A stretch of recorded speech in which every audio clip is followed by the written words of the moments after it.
Green చిల్లీస్ని స్ప్లిట్స్గా cut చేసుకోవాలి. 4 టొమాటోస్ని పీసెస్గా cut చేసి పెట్టుకోవాలి. 1 టేబుల్ స్పూన్ అల్లం తీసుకోవాలి అండ్ 1 రెమ్మ కరివేపాకు. 2 పొటాటోస్ తీసుకొని పీసెస్గా కట్ చేసుకోవాలి. అలాగే 2 క్యారెట్, ఆనియన్స్, బీన్స్ పీసెస్గా కట్ చేసుకొని 2 లవంగాలు, 1/2 ఇంచ్ చెక్క. ముందుగా మనం స్టవ్ ఆన్ చేసుకొని నేను రైస్ కుక్కర్లో చేస్తున్నాను. సో ఫస్ట్ కుక్కర్ పెట్టుకోవాలి. కుక్కర్ హీట్ అయిన తర్వాత 2 టేబుల్ స్పూన్స్ ఆయిల్ని వేసుకోవాలి. ఆయిల్ హీట్ అయిన తర్వాత 1 టేబుల్ స్పూన్ ఆవాలు వేసుకోవాలి. ఆవాలు చిటపటలాడిన తర్వాత మనం ముందుగా కట్ చేసి పెట్టుకున్న ఆనియన్స్ వేసుకోవాలి. ఆనియన్స్ కొంచెం బ్రౌన్ కలర్లో వచ్చేంత వరకు వెయిట్ చేయాలి. ఆనియన్స్ ఈ కలర్ వచ్చిన తర్వాత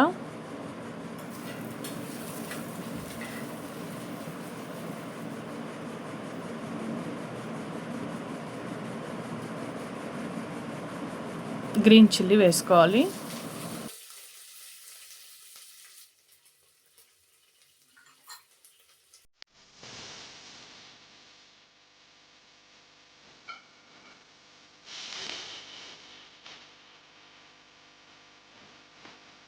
గ్రీన్ చిల్లీ ఫ్రై అయిన తర్వాత చెక్క లవంగాలు వేసుకోవాలి. తర్వాత మనం ముందుగా కట్ చేసి పెట్టుకున్న వెజిటేబుల్స్ అన్నీ వేసుకోవాలి.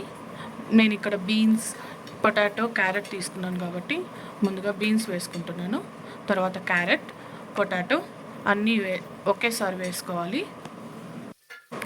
అడుగు అంటుకోకుండా ఒకసారి మిక్స్ చేసుకోవాలి.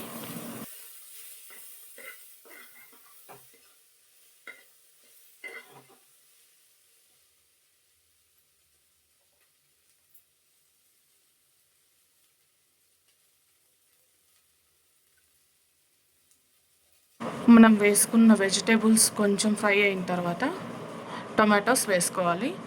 టొమాటోస్ వేసుకొని అవి బాగా మగ్గేంత వరకు వెయిట్ చేయాలి.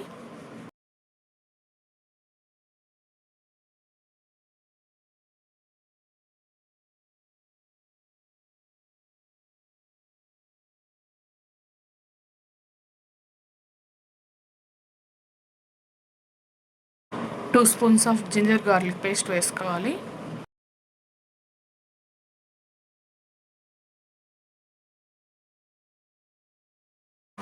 వెజిటేబుల్స్ కన్నిటికీ కలిసేంత వరకు ఒకసారి కలుపుకోవాలి. ఒక 2 మినిట్స్ ఆయిల్లో ఫ్రై అయ్యేంత వరకు వెయిట్ చేసి మనం ముందుగా నానబెట్టుకున్న బియ్యంని వాటర్ అన్నీ డ్రైన్ చేసేసి అందులో వేసుకునేయాలి. బియ్యం వేసుకున్న తర్వాత ఒకసారి బాగా కలిసేంత వరకు గరిటెతో కలుపుకోవాలి.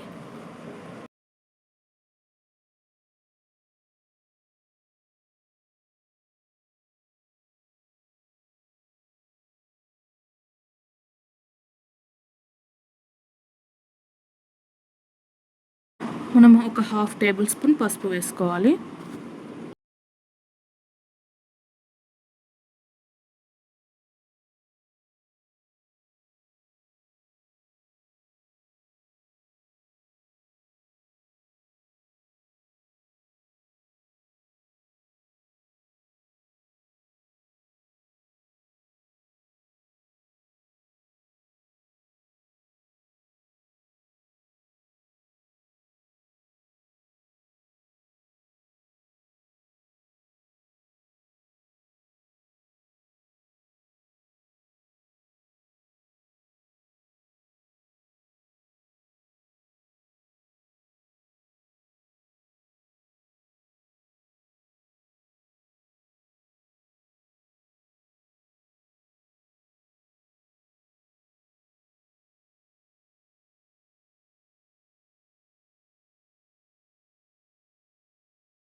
మనం 1 గ్లాస్ ఆఫ్ రైస్ తీసుకుంటే 2 గ్లాసెస్ ఆఫ్ వాటర్ తీసుకోవాలి. అలాగే మనం ఎన్ని గ్లాసెస్ ఆఫ్ రైస్ తీసుకుంటే అన్ని గ్లాసెస్ డబుల్గా వాటర్ తీసుకొని అందులో వేసుకోవాలి.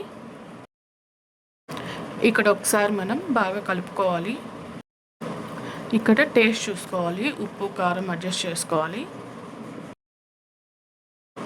మనం ఇక్కడ కుక్కర్లో రైస్ చేస్తున్నాం కాబట్టి ఉప్పు కారం టేస్ట్ చూసుకొని తక్కువగా ఉంటే అడ్జస్ట్ చేసుకొని విజిల్ పెట్టేయాలి. 2 విజిల్స్ తర్వాత రైస్ రెడీ అయిపోతుంది. టేస్టీగా ఉండే టమాటో రైస్ రెడీ. రైతాతో సర్వ్ చేసుకోవచ్చు. Please like, share, subscribe to my channel. Thank you.